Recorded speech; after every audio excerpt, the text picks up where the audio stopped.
નમસ્કાર દર્શક મિત્રો, હું અશોક પરમાર સહયોગ દ્વારા પ્રસ્તુત ન્યૂઝ 20 ગુજરાતીમાં આપ સૌ દર્શક મિત્રોનું હાર્દિક સ્વાગત કરું છું। જોઈએ આજના મુખ્ય સમાચારો। જૂનાગઢ જિલ્લા વહીવટીતંત્ર અને એનડીઆરએફની ટીમને માંગરોળ તાલુકાના સંપર્ક વિહોણા ગામોની મુલાકાત કરવામાં આવી। જૂનાગઢ જિલ્લામાં પડેલા અવિરત વરસાદના લીધે ઘણા ગામો સંપર્ક વિહોણા થયા હતા, જેમાં ગ્રામ્ય વિસ્તારમાં રસ્તા ઉપર પાણી ફર્યું હોવાથી વાહન અવરજવર થઈ શકે તેમ નહોતું। ત્યારે જૂનાગઢ જિલ્લા કલેક્ટર અનિલ કુમાર રાણાવસિયાના માર્ગદર્શન હેઠળ સંપર્ક વિહોણા ગામની કોઈ પણ તકલીફ ન પડે તે માગે યોગ્ય કાર્યવાહી કરવા સંબંધિત અધિકારીઓને સૂચનાઓ આપવામાં આવી હતી। જેના ભાગરૂપે માંગરોળ તાલુકાના એનડીઆરએફની ટીમને સાથે રાખી સંબંધિત અધિકારીઓ દ્વારા માંગરોળ તાલુકાના સંપર્ક વિહોણા ગામો જેવા કે મેખડી, સામખડા, ઘોડાવદર તથા બગસરા ઘેડના આંતરિક વિસ્તારમાં મુલાકાત લેવામાં આવી હતી। આ પંથકમાં વાડી વિસ્તારમાં રહેતા લોકો સુધી એનડીઆરએફની ટીમ બોટ લઈને તપાસ કરવામાં આવી હતી અને લોકોને સહાનુભૂતિપૂર્વક મદદની જરૂરિયાત થાય તો તેને મદદ લોકો સુધી પહોંચાડવાની ખાતરી પણ આપી હતી। અંતરિયાળ વિસ્તારમાં અંદાજે 200 જેટલા ફૂડ પેકેટનું વિતરણ કરવામાં આવ્યું હતું અને અંતરિયાળ વિસ્તારમાં વસવાટ કરતા ગામ લોકોને જરૂરી જણાય ત્યારે તાલુકાની ઇમરજન્સી સેન્ટરનો તાત્કાલિક સંપર્ક કરવા પણ જણાવવામાં આવ્યું હતું। આ મુલાકાત સમયે હાલમાં માંગરોળ તાલુકાના ઘેડ વિસ્તારમાં ગામો સંપર્ક વિહોણા છે તેવા કોઈ મોટી જાનહાનિ કે અન્ય કોઈ સમસ્યા જોવા મળી ન હતી। કોંગ્રેસના અગ્રણી શહેનાજ બાબી, જિલ્લા પ્રમુખ ભરતભાઈ અમીપરા, પૂર્વ ધારાસભ્ય ભીખાબાપા સહિતના આગેવાનોએ જૂનાગઢના વિવિધ વિસ્તારોની મુલાકાત લીધી। ભારે વરસાદ બાદ જૂનાગઢમાં વિવિધ વિસ્તારોમાં કાદવ, કીચડ, તૂટેલા રસ્તાઓ અને ગંદકી ફેલાઈ છે, ત્યારે કમિશનરને રજૂઆત કરી લોકોની સમસ્યા હલ કરવાની માંગ કરવામાં આવી। જૂનાગઢમાં ભારે વરસાદ બાદ જૂનાગઢમાં વિવિધ વિસ્તારોમાં કાદવ, કીચડ, તૂટેલા રસ્તાઓ અને ગંદકી ફેલાઈ છે, ત્યારે કોંગ્રેસના અગ્રણી શહેનાજ બાબી, જિલ્લા પ્રમુખ ભરતભાઈ અમીપરા, પૂર્વ ધારાસભ્ય ભીખાબાપા સહિતના આગેવાનોએ જૂનાગઢની વિવિધ વિસ્તારોની મુલાકાત લીધી અને ભારે વરસાદ પછી જલભરાવ અને ગંદકી ફેલાઈ રહી છે હોવા છતાં તંત્ર આ વાતથી અજાણ છે। અંડરબ્રિજમાં હજુ પણ પાણી અને ગંદકીથી રસ્તો બંધ થયો છે, ત્યારે આ સવાલ વહીવટી તંત્ર સામે ઉઠાવ્યો છે કે મોદી હે તો મુમકિન હે। શું આ ગંદકી અને લોકોની હાલાકી લોકો માટે, સરકારની નેતાઓ માટે શું જવાબદાર છે? શહેરના વિવિધ વિસ્તારોની મુલાકાત લઈ લોકોની સમસ્યાને વાચા આપવા આથી કોંગ્રેસનું અનોખું અભિયાન શરૂ કરવામાં આવ્યું છે।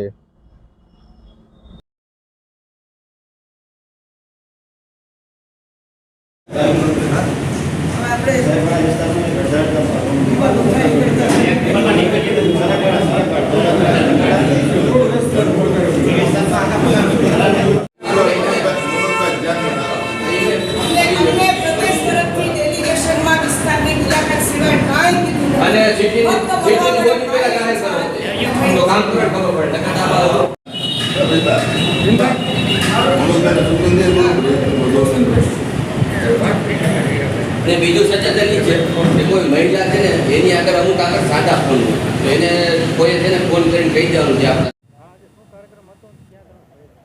આજ રોજ અમારા પ્રદેશ ઉપાધ્યક્ષ આદરણીય શહેનાજબેન બાબીના અધ્યક્ષતામાં માજી ધારાસભ્ય શ્રી ભીખાભાઈ જોશી, જિલ્લા કોંગ્રેસ પ્રમુખ અમિતભાઈ ભરતભાઈ અમીપરા અને શહેરનું કોંગ્રેસ મોવડી મંડળ આજે ward number 1, 2, Gulistan, ગાજીપટ, 11 number, 13 number, ભવનાથનો અમુક વિસ્તાર, આ બધા જે વધારે પડતા વરસાદથી પ્રભાવિત વિસ્તારો છે એની મુલાકાતે જવાના છીએ। આજે વરસાદ પછી આપ જોઈ શકો છો આપણી પાછળ જે અંડરપાસ બનાવેલો છે કોર્પોરેશને, તમામ મહાનગરપાલિકાઓમાં અંડરપાસ બનેલા છે।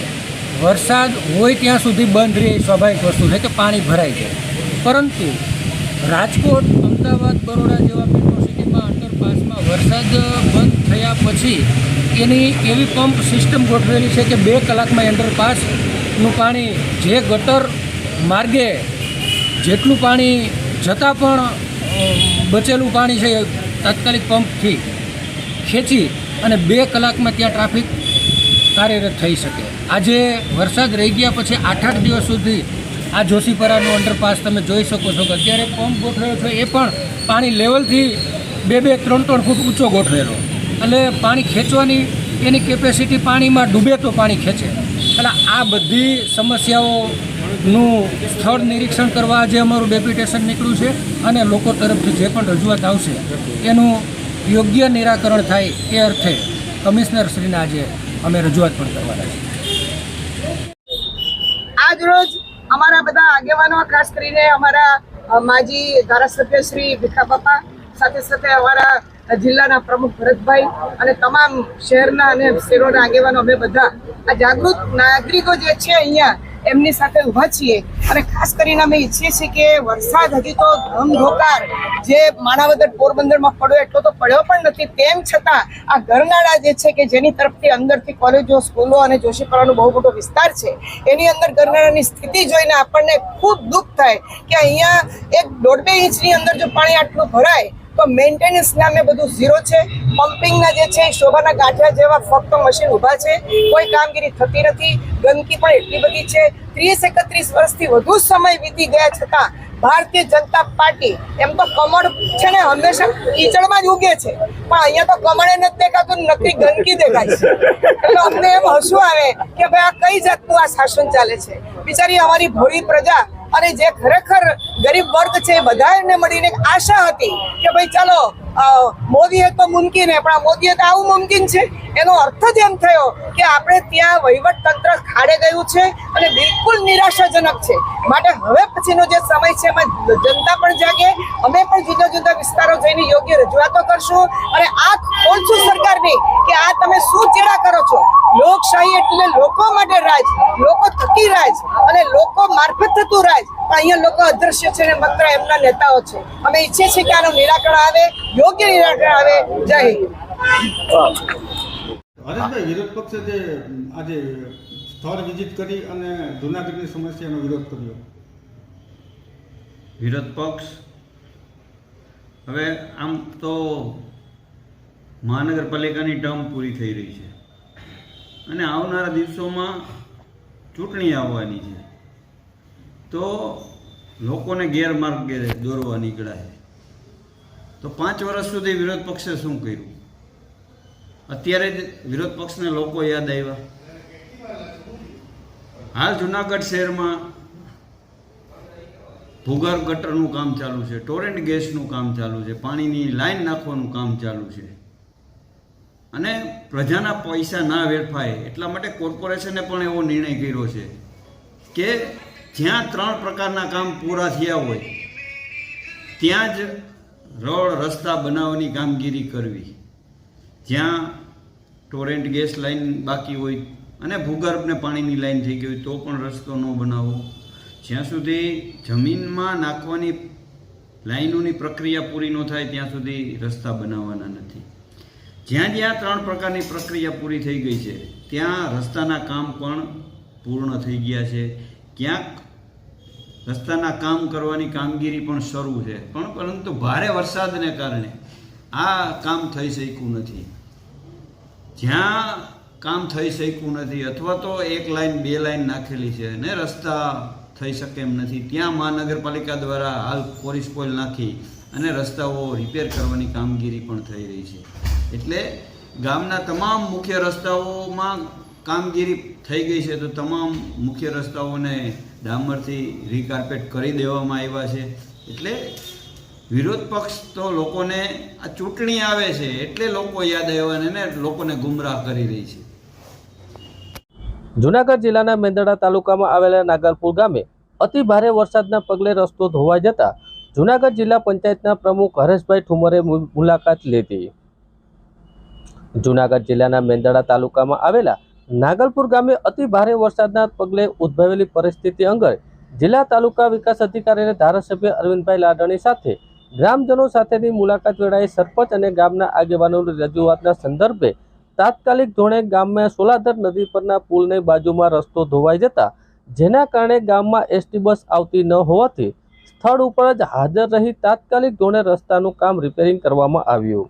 ગ્રામજનોની રજૂઆત સંદર્ભે સમસ્યાનો ત્વરિત નિકાલ થાય તે માટે સ્થળ ઉપર જ જાત નિરીક્ષણ કરીને સત્વરે કામ પૂર્ણ થાય એટલે તાત્કાલિક એસટી બસની સુવિધા પણ ચાલુ કરી દેવામાં આવશે એવી જિલ્લા પંચાયતના પ્રમુખ હરેશભાઈ ઠુમર દ્વારા ખાતરી આપવામાં આવી. ગીર સોમનાથ જિલ્લાના બરુલા ગામે તળાવ ઊંડું કરવાની કામગીરી સામે ભ્રષ્ટાચાર થતાનો આક્ષેપ સોશિયલ મીડિયામાં વાયરલ થતા ગામના સરપંચ સહિત અગ્રણીઓએ પત્રકાર પરિષદ યોજી કર્યો ખુલાસો.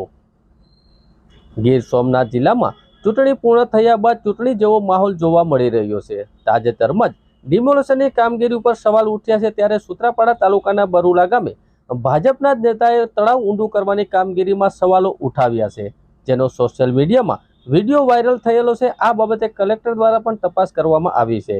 તળાવનો પાળો અને રસ્તો બનાવવાની કામગીરી પૂરજોશમાં ચાલુ કરાઈ છે, ત્યારે તળાવ ઊંડું કરવામાં તો માટી કાઢવામાં આવી છે, તે મોટા પાયે ભ્રષ્ટાચાર થયાનો આક્ષેપ કરવામાં આવ્યો છે. બરુલા ગામના સરપંચ સામતવાડા તથા ગામના લોકોએ પત્રકાર પરિષદ યોજીને ખુલાસો કર્યો હતો, જેમાં ગામના ઘણા સમયથી પાણીની સમસ્યા હતી, જેથી મહિલાઓ દૂર દૂર સુધી પાણી ભરવા જવું પડતું હતું. ત્યારે છેલ્લા 4 વર્ષથી આ તળાવ ઊંડું કરવાની રજૂઆત ગામના સરપંચ અને ગામ લોકો દ્વારા કરવામાં આવી હતી. પાણીનો મોટો સંગ્રહ થઈ શકે તે માટે આતુરતાનો અંત આવ્યો હતો અને ગ્રામ પંચાયતના લેટરપેડ ઉપર થયેલા ઠરાવ અને સરકારી પુરાવો સરપંચે રજૂ કર્યા હતા, જેમાં કોઈ પણ પ્રકારનો ભ્રષ્ટાચાર નથી. રાજકીય રોટલો શેકવા સોશિયલ મીડિયા ઉપર આક્ષેપ થઈ રહેવાનો સરપંચે ખુલાસો કર્યો હતો. આ બાબતે કાર્યપાલક ઇજનેર પણ જણાવી હતી કે મંજૂરી લઈને કામ શરૂ કરવામાં આવ્યું હતું. મારું નામ ગોવિંદભાઈ જીવાભાઈ વાળા છે. સમગ્ર પહેલાં તો તમારે મીડિયાનો અમે આભાર માનીએ છીએ કે તમે અહીંયા સ્થળ તપાસ કરવા માટે આવ્યા છો અને સાચી હકીકત જે કંઈ પણ છે, જે ઘટના બની છે એના માટે તમે આવી અને જે આગળ સોશિયલ મીડિયામાં ખોટો મેસેજ અને ખોટા જે રેકોર્ડિંગ કરીને વાયરલ કરવામાં આવ્યા છે એ તમે એને સાચી હકીકત બતાવજો. અને અમે તંત્રનો આભાર માનીએ છીએ કે ભાઈ બરુલા ગામ જે ભૌગોલિક સ્થિતિ એવી છે કે અહીંયા પાણીનો કોઈ સંગ્રહ કરવાનો સ્ત્રોત નથી. અમે છેલ્લા 3 વર્ષથી અમારા નેતાઓને આજીજી કરતા હતા. તો આ વખતે અમને મોકો મળ્યો છે. નેશનલ હાઈવે ઓથોરિટીએ અમારી વાત સાંભળી અને જે કંઈ પણ કામ કર્યું છે અને માટી ઉપાડી છે એ સરકારના નિયમ મુજબ જે તંત્રએ પરમિશન આપી હતી એ પ્રમાણે જ નિયમ મુજબ માટીનું અહીંથી ખોદાણ કામ કરી અને લઈ ગયા છે. બીજી વસ્તુ એ કે અમારી બેન દીકરી જે રાતના 10-11 વાગ્યા સુધી પાણી માટે જે વલખા મારે છે એને કાયમ માટેનું આ સોલ્યુશન લાવ્યું છે. પછી ખેડૂતોને માનો કે ચોમાસામાં આ જમીન રેસાઈ જાય છે અને શિયાળો પાકમાં છેલ્લા જે પાણી આપવાના પિયત હોય છે એ ઘટી જાય છે. તો એમાં સીધે સીધો તમામ ગ્રામજનોના ખેડૂતને ફાયદો થવાનો છે. અને બીજું આ જે નોર્મલી આ તમે નોર્મલી જ કહી શકો કે જે નોર્મલી અહીંથી જમીનનું ધોવાણ થયું છે એ બાજુના ખેતરમાં પાણી ભરાવાના હિસાબે અહીંની જે મેટ છે રોડને નીચે એ ભીની થઈ અને એના કારણે આ ધોવાણ થયું છે. અને અમે તો નેશનલ ઓથોરિટીનો આભાર માનીએ છીએ કે અમે તંત્રને જાણ કરી એટલે 24 કલાકની અંદર ડાયવર્ઝન એ લોકોએ ચાલુ કરી દીધું છે. તમે આ નજરે જોઈ શકો છો, રસ્તોય ચાલુ થઈ ગયો છે અને જે આ ધોવાણ થયું હતું ત્યાં પથ્થર ડમ્પિંગ કરી અને બુરવાની કામગીરી પર ચાલુ છે. સોશિયલ મીડિયા પાયા વિહોણા છે. રાજકીય માણસો પોતપોતાના રોટલા શેકે છે. પબ્લિક એમાં ન દોરાય. અમે તંત્રનો ખૂબ ખૂબ આભાર માનીએ છીએ. એટલે આ બરુલા ગામ છે એમાં તળ છે ને હા ઉપરું હતું ને કોઈ નહોતું, એમાં પાણી જ ન રહેતું. એટલે આ તળ ઊંડું છે. પછી અમારે ફાયદો થયો, સરપંચની મંજૂરી લીધી, સરપંચે ગામ આખાએ કહ્યું ને તળ ઊંડું કરાવ્યું. તો હવે અમારે આ પાણીની હમવું પડશે વાડી વિસ્તારમાં ને હવે આમ ભરવા જાચ્યું ક્યાં ચાહું ના કઈ ગેરકાયદેસર નથી. ગામનાની મંજૂરી લીધી પછી ખોદાવી. કોઈ ગામના કહી દે ક્યાંય નથી મંજૂરી લીધી તો એ બધાને પાણી હાટું થઈને જરૂર હતી ત્યાં તો એ ઊંડું કરાવ્યું. અટાણી ગામના કોણ કે ખોટિયું વાતું છે ને આફા ઉડાડી આમ છે ને તેમ છે ને. 2-4 દિવસથી સોશિયલ મીડિયામાં જે અમારા ગામના તળાવની પ્રક્રિયા ચાલુ છે એમાં હું કહેવા માંગુ છું કે જે તળાવનું ખોદકામ થયું છે એ કાયદાકીય રીતે અને ગ્રામજનોના મંજૂરીથી કરવામાં આવ્યું છે. આ લોકોએ આ વર્ષે જે તળાવનું ખોદકામ કર્યું એ તો વેસ્ટ વિયર સાઈડ કરેલું છે. આ જે રસ્તાની બાજુમાં તળાવ ખોદેલું છે એ તો 2 વર્ષ પહેલાં એગ્રો કંપનીએ કરેલું છે. જે તળાવમાં પાળામાં તિરાડ પડી અને રસ્તામાં જે તિરાડ પડી એને કુદરતી ઘટના કહી શકાય. કારણ કે અમારા ગામની માટી ગરકાવ છે, એના લીધે એવું થયું છે. આમાં કોઈ નેશનલ હાઈવે ઓથોરિટી કે કોઈ એજન્સીનો દોષ નથી. અને અમુક પત્રકારો એવું કહે છે કે આ કામ ઇલીગલ છે. તો હું એમ કહેવા માંગુ છું કે જ્યારે તળાવનું કામ ચાલુ થયું ત્યારે એ પોતાની ટીમ સાથે રૂબરૂ અહીં આવેલા હતા. તો કેમ ઇલીગલ હતું તો ત્યારે કેમ ફરિયાદ કાંઈ ના કરી? હવે કેમ તમે એમ કહો છો કે ઇલીગલ છે? એ લોકોએ કંઈ પણ રાજકીય અથવા પૈસાનો તોડ કરેલો છે, એટલા માટે જ એવું કરે છે. ને આમાં બરુલાને જે પણ પાણીનો સંગ્રહ થયો એમાં સીધો હજારો ખેડૂતોને ફાયદો થશે સિંચાઈ રૂપે પાણીમાં. સરકારનો આભાર માનીએ અમે કે તળાવ ઊંડું થયું.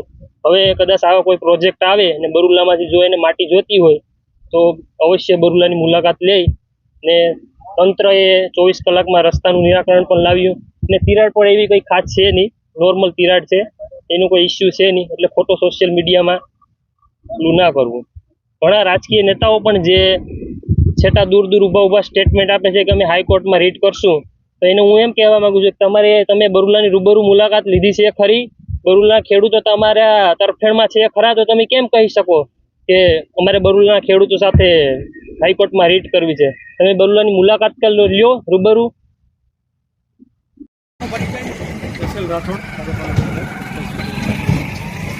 બરુલા ગામે પાડાનો ઇસ્યુ શું? બરુલા ગામે સિંચાઈ પર પંચાયત સિંચાઈ પર વિસ્તારમાં છે, માટી કાપવામાં આવેલો છે. ભારે તળાવમાં પૂર આવતા અને આજુબાજુના ખેતરો પાણી ભરાતા તળાવમાંથી ખેતરમાંથી પાણી નીચે સીપેજનું થઈને તળાવમાં જતાં માટી વરણ પ્રકારની હોય નીચે બધું ધસીને કોલેપ થઈ ગયેલી છે.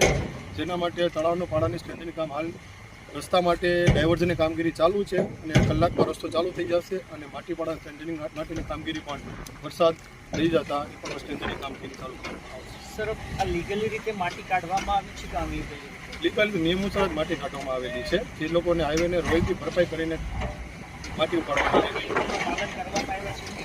હા, નિયમોનું પાલન કરવામાં આવેલા જ છે. પણ માટી જે છે ધોરણ પ્રકારની ચોમાસાના વરસાદને કારણે ખેતરો પાણી ભર નીચેથી સીપેજ થઈને તળાવ પાણી ગયેલ છે. જેના કારણે નીચેથી બેઝમાંથી પાણી માટી કોલેપ થઈને પડી ગયું છે. જેના કારણે તળાવને માટી પણ નુકસાન થયું.